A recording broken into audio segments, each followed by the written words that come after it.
नमस्कार दोस्तों, स्वागत है एक बार फिर से आपका हमारे चैनल जेवी डिवोशनल पे। पिछले एपिसोड में हम लोगों ने देखा कि कैसे नियति पांडु को उनके अंत की ओर लेके जा रही है। उनकी मृत्यु बहुत निकट आ चुकी है और राजमाता उनको ढूंढते हुए पहुंच पाएंगी कि नहीं। आइए देखते हैं एपिसोड 31 पार्ट 1। कहाँ है तुम्हारे पिताश्री?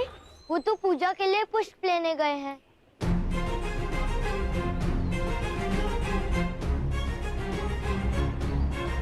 तुम यहीं रुकना अपने भ्राताओं के साथ, मैं आती हूँ।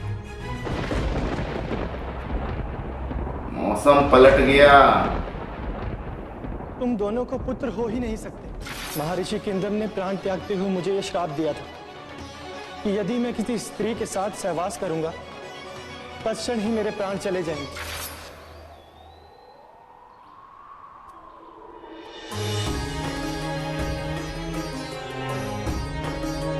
को तो पता। अच्छा, एक चीज मैंने देखी है, श्राप कोई देता है तो वो होता जरूर है कंप्लीट, चाहे कुछ सालों बाद हो।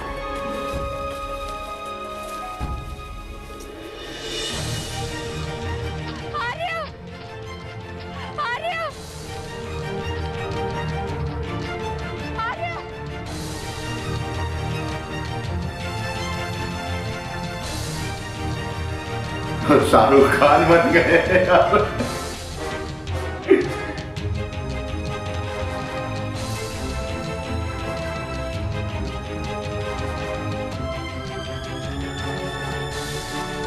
मैं पूरी जान ले ली वसंती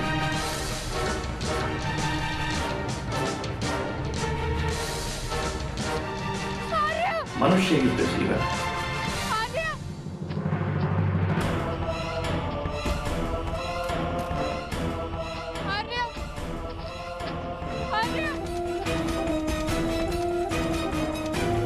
ये तो बात सही है, बिल्कुल भूल रहे हैं।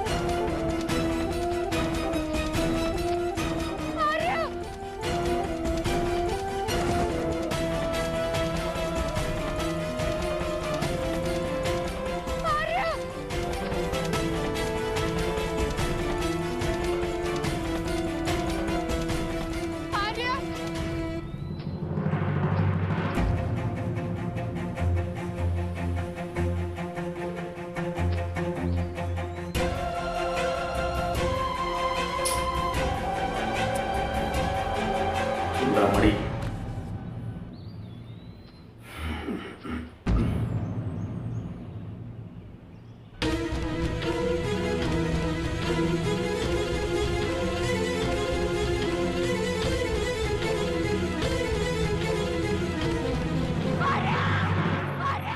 भाई मृत्यु हो गई।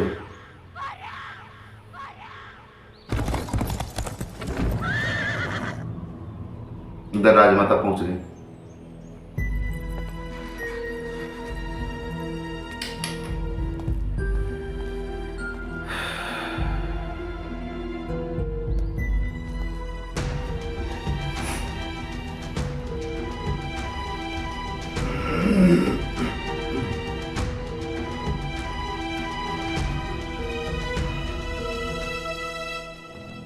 वहीं पहुंची हैं। तब तो ऐसा ही है। हाँ,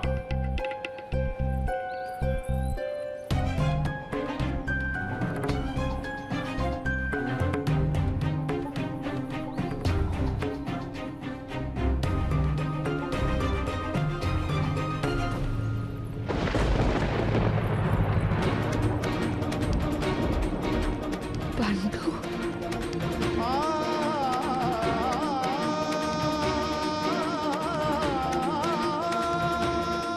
पांडु, अब पछताए रोज का जो चिड़िया चुन गई।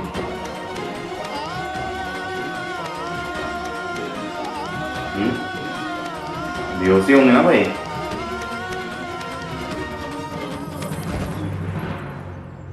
राजमाता,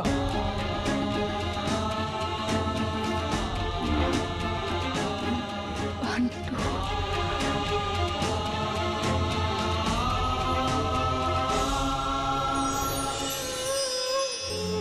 व्यक्ति को जब उसके अपराध का दंड मिलता है तब कभी कभी उस न्याय को देखकर मन कचोटता है।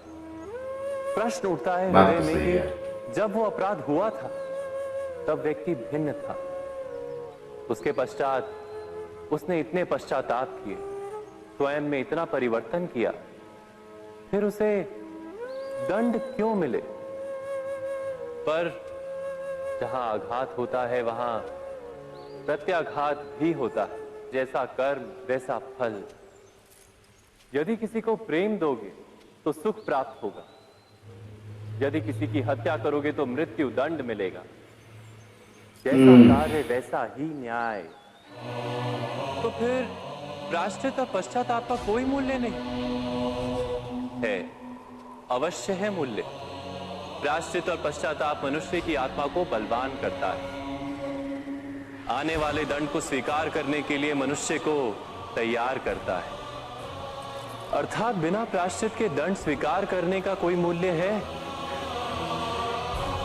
स्वयं विचार कीजिए। नहीं।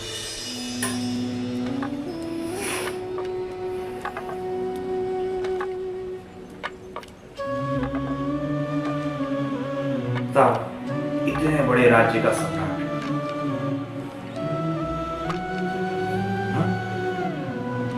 नियति देखो कि मृत्यु के वक्त परिवार के सारे लोग भी नहीं। और नियति तो राजमाता की तो देखो ना।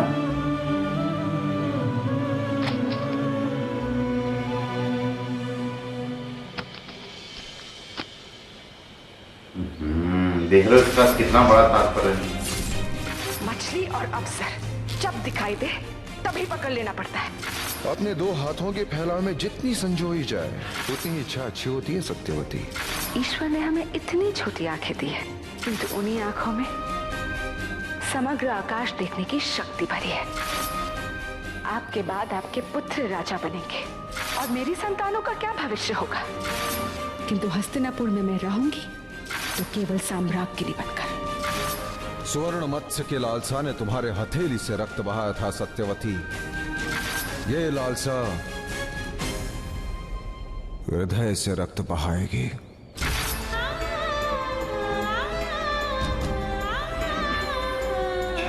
पहले से क्या था ये फैसला क्या करवाएगा भविष्य? इतने योग्य थे भीष्म और उनसे योग्यता के बावजूद राज्य छीन।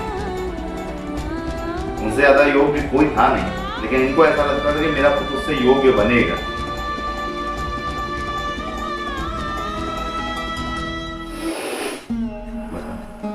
पांडु को वापस लेने आए।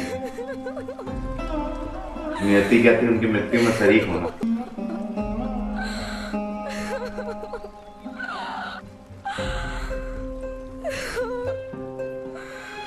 स्वप्न था अपने पति के वक्ष पे सर रखकर अपनी सारी चिंताओं से मुक्त हो जाऊंगी।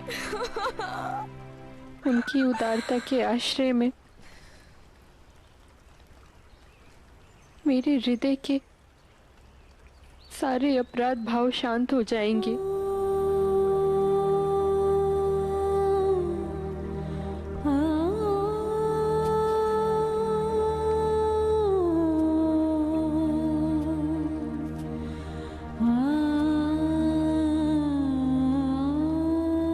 परंतु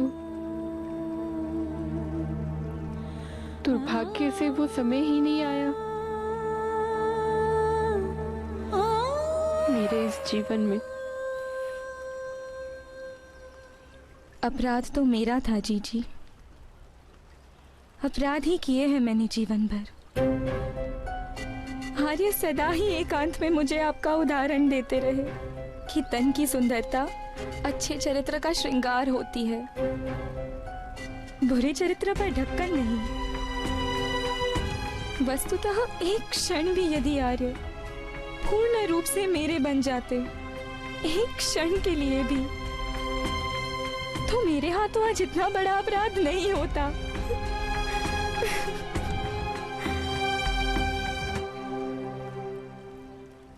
मैं शपथ खाकर कहती हूँ जीजी, मैं सदा ही आपके साथ स्पर्धा करती रही और पराजित होती गई।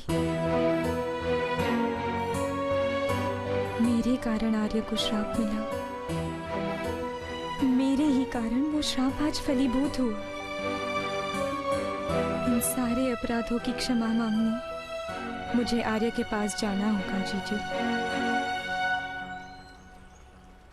जीजी, आपका तो जीवन ही तपस्या से भरा है। आपको अपने सारे अपराधों से मुक्ति मिल जाएगी। सोनार तपते सोने को फूंक मार के आकार देता है, पर लोहे को आकार देने के लिए पीटना पड़ता है ना जीजी।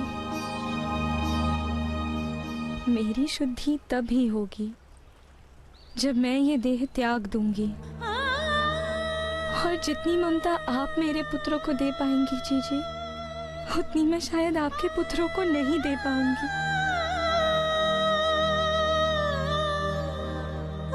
इसीलिए अब आर्य की सेवा करने का अवसर मुझे दीजिए।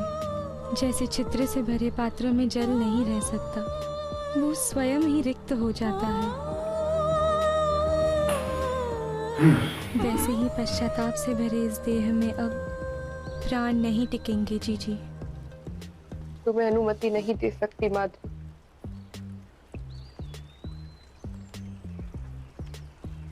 मैं प्रथम पत्नी हूँ महाराज की।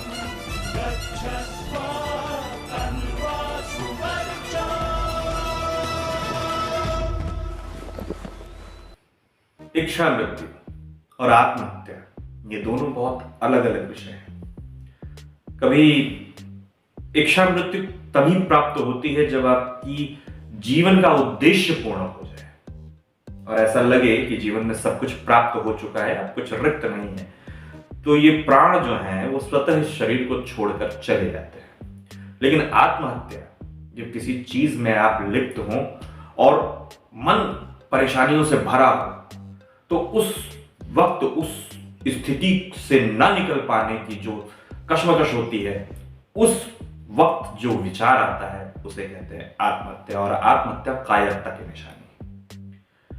खैर, एपिसोड बहुत ही संवेदनशील था और बहुत इमोशनल मोमेंट आ रहे हैं इसमें। अब राजमाता भी इमोशनल मोमेंट से ही गुजर रही है। राजमाता को अपने सारे कर्म याद आ रहे हैं कि कैसे उसने एक मछली को मारा था, कैसे उन्होंने पांडु को ढूंढने के लिए इतना प्रयास किया, लेकिन राज्य को जो नहीं मिलना है सो नहीं मिलना है। इधर कुंती भी अब परेशान हो जाएंगे क्योंकि उनके दो साथ में थे खास, वो चले गए हैं।